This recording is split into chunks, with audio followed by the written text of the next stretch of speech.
গঞ্জালোর কথাগুলি শুনে তিনি খুবই অবাক হলেন। তিনি আপন মনেই বললেন, অমাত্য গঞ্জালো ঠিক কথাই বলেছেন। এখানে এমন কজন মানুষ রয়েছে যারা শয়তানের চাইতেও খারাপ। পরস্পরের এই কথাগুলি অবশ্য রাজা দলের কেউই শুনতে পেলেন না। অ্যালোনসো বললেন, এই দ্বীপের বাসিন্দারা আমাদের জন্য খাবার নিয়ে এলো, আমাদের অভিনয় দেখালো, কিন্তু আমাদের সঙ্গে কেউই তো কোনো কথা বলল না। আমরা যা দেখলাম তা কি সত্যি? গঞ্জালো বললেন, মহারাজ, ছেলেবেলায় দৈত্য দানবের যেসব গল্প শুনেছি সেগুলির মধ্যে কিছুটা সত্যতা থাকতেও পারে। সামনে ভোজ্যদ্রব্য আর আমরাও ক্ষুধার্ত। এবার আপনার আদেশ পেলে আমরা ভোজ্যদ্রব্যগুলি গ্রহণ করতে পারি। রাজার অনুমতি পেয়ে সবাই খাবার টেবিলের দিকে এগোলো। কিন্তু খাওয়া কি তাদের কপালে আছে? হঠাৎ শোনা গেল বজ্রের গুরুগর্জন। বিজলির চমকে গোটা আকাশটা যেন ঝলসে গেল। অদৃশ্য এরিয়েল এবার দৃশ্যমান হলো। এরিয়েল এসেছে পৌরাণিক দানবী হার্পির রূপ ধরে। এই দানবীর দেহের অর্ধাংশ নারীদের মতো, আর অপরার্ধ হল পক্ষী দেহের ন্যায়। এই অর্ধনারী এবং অর্ধপক্ষী দানবী এবার এক বিচিত্র ভঙ্গিতে খাবার টেবিলের উপর পা দুটিকে মিলিয়ে যেন তালি দিল। সঙ্গে সঙ্গে সমস্ত খাদ্যদ্রব্য মুহূর্তের মধ্যে অদৃশ্য হয়ে গেল। শোনা গেল এরিয়েলের কণ্ঠস্বর। সে স্বর এবার দানবীয়। হার্পি বলতে লাগলো, তোমাদের মধ্যে 3 জন মহাপাপী। নিয়তিই তাদের টেনে নিয়ে এসেছে এই পাতালের জগতে। এখানে তোমাদের নিজেদের মহাপাপের জন্য শাস্তি ভোগ করতে হবে। তোমরা মানুষের সমাজে বাস করার অযোগ্য, সমুদ্র তোমাদের গ্রহণ করতে অনিচ্ছুক। আমি তোমাদের মানসিক অবস্থা এমন করে তুলব যাতে তোমরা আত্মহত্যা করার জন্য এগিয়ে যাও। সে সময় আসন্ন। হার্পিবেশী এরিয়েল বলতে লাগলো, না না, কোষ থেকে তরবারি বের করে কোনো লাভ হবে না। তোমাদের তরবারি চালনা করার ক্ষমতা আমি অপহরণ করেছি। তোমরা তিনজন মহাপাপী মিলান থেকে ডিউক পরস্পরো আর তার শিশুকন্যা মিরান্দাকে বিতাড়িত করেছ। বাবা আর মেয়েকে তোমরা ভাঙ্গা নৌকায় করে অসহায়ভাবে সাগরে ভাসিয়ে দিয়েছ। কিন্তু ঈশ্বরের করুণা ছিল পরস্পরো আর মিরান্দার উপর। বাবা আর মেয়ে সাগরে ডুবে মরল না। ঈশ্বর তাদের নিয়ে এলেন এই দ্বীপে, আশ্রয় দিলেন তাদের। তোমাদের অন্যায় আচরণে প্রতিটি প্রাণী ক্ষুব্ধ। পরস্পরের অভিশাপে অভিশপ্ত হয়ে উঠবে তোমাদের জীবন। অসহনীয় যন্ত্রণা ভোগ করবে তোমরা। অনুতাপের অগ্নিতে নিজেদের শুদ্ধ করে তোমরা। তাতে তোমাদের পাপের বোঝা অনেকটা কমবে। আকাশে দেখা গেল বিজলির চমক, শোনা গেল বজ্রের গুরুগর্জন। হার্পিরূপী এরিয়েল অদৃশ্য হয়ে গেল, শোনা গেল সুমধুর সঙ্গীত। পরস্পর ধন্যবাদ জানালেন এরিয়েলকে। চমৎকার অভিনয় করেছে এরিয়েল। তার কৌশলেই শত্রুদের এ জায়গায় নিয়ে আসা সম্ভব হয়েছে। ওদের মানসিক যন্ত্রণা দিয়েছে এরিয়েল, ঠিকই করেছে। ওদের তিনজনের মতো মহাপাপীকে দয়া দেখাবার প্রশ্নই উঠতে পারে না। রাজা অ্যালেন্সো হতাশভাবে বললেন, বজ্রগর্জনের মধ্যে শুনলাম ডিউক পরস্পরর নাম।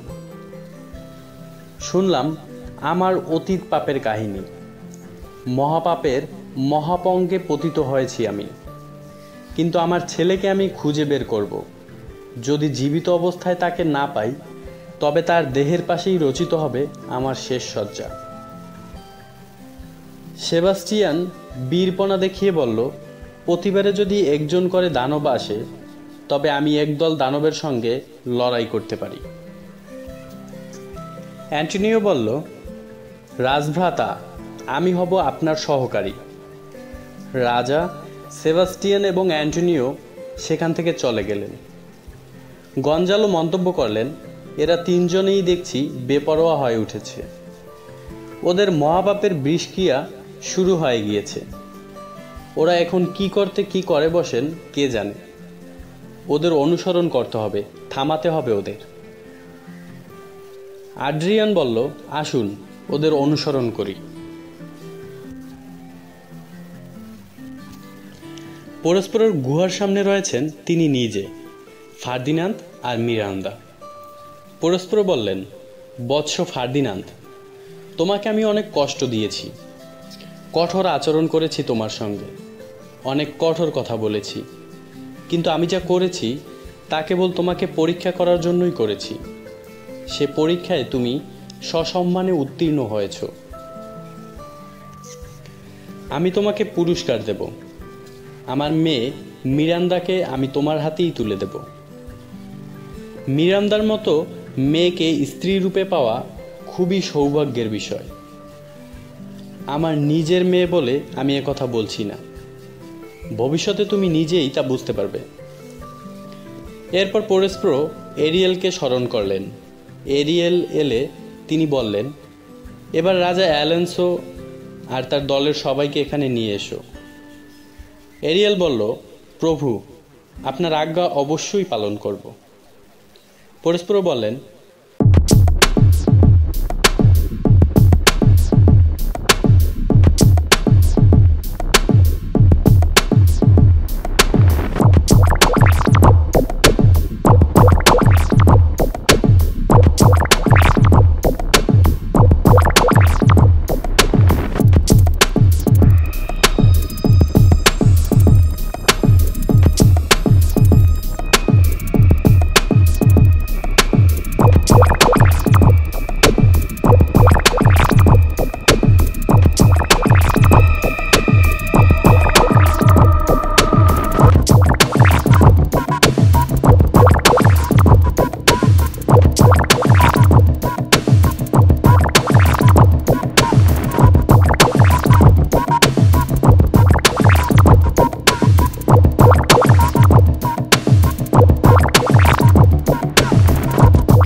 দয়া করে একটু ধৈর্য ধরুন। আমি আপনাকে এমন পুরস্কার এনে দেব যাতে আপনি খুশি না হয়ে পারবেন না। ওই জাদুকরটা আমাদের সবার দুঃখ দূর করবে। দয়া করে চুপি চুপি কথা বলুন। চারদিকে এখন মধ্যরাতের মতোই নিস্তব্ধ। আসুন আমরা পাটি পেতে পেয়ে এগোই। ওরা তিনজনেই খুব মদ খেয়েছে। মদের বোতলগুলো পড়ে গিয়েছে একটা অগভীর জলাভূমির মধ্যে।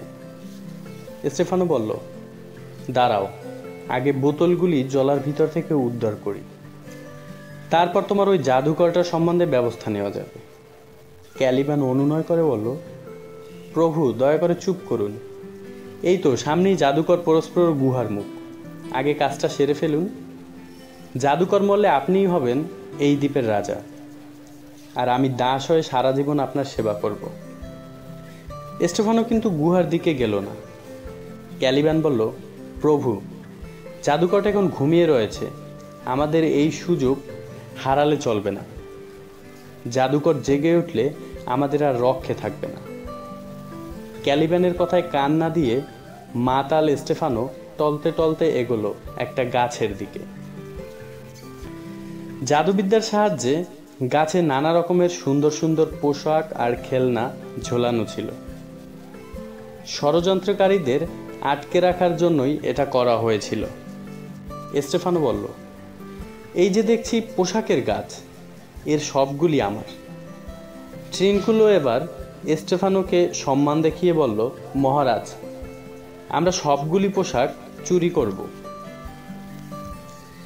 স্টেফানো জড়ানো গলায় আদেশের সুরে বলল, ওহে দানব, যেখানে আমার মদের বাক্সগুলি রয়েছে সেখানে এই পোশাকগুলি নিয়ে চলো, নইলে তোমাকে আমার রাজ্য থেকে তাড়িয়ে দেব আমি।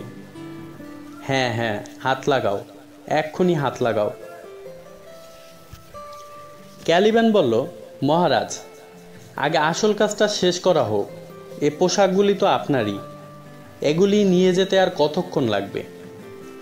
স্টেফানো জড়িত কণ্ঠে বলল, আগে আমার আদেশ পালন করো, নইলে তোমাকে এ রাজ্য থেকে তাড়িয়ে দেব।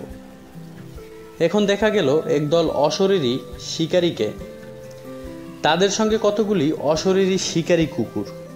অন্তরাল থেকে পরস্পর আর এরিয়েলের কণ্ঠস্বর ভেসে এলো, ছুটে যাও, সব কটা পাজিকে তাড়া করো। শিকেরিয়ার কুকুরদের তাড়া খেয়ে পালাবার জন্য ছুট দিল স্টেফানো, ট্রিনকুলো আর ক্যালিবান। কিন্তু কিছু দূর যাবার পরেই তাদের দেহে অসহ্য যন্ত্রণা শুরু হলো। কারা যেন নিজেরা অদৃশ্য থেকে ওদের দেহে চিমটি কাটতে লাগলো। কি অসহ্য যন্ত্রণা! ওরা তিনজনে যন্ত্রণায় আর্তনাদ করতে লাগলো। তাদের আর্তনাদ শুনে এরিয়েল তাকালো পরস্পরের দিকে। পরস্পর বললেন, এরিয়েল, তুমি ওই ষড়যন্ত্রকারীদের অনুসরণ করো। আমার কাজও প্রায় শেষ হয়ে এসেছে। কাজ শেষ হলেই তুমি পাবে তোমার আকাঙ্ক্ষিত মুক্তি।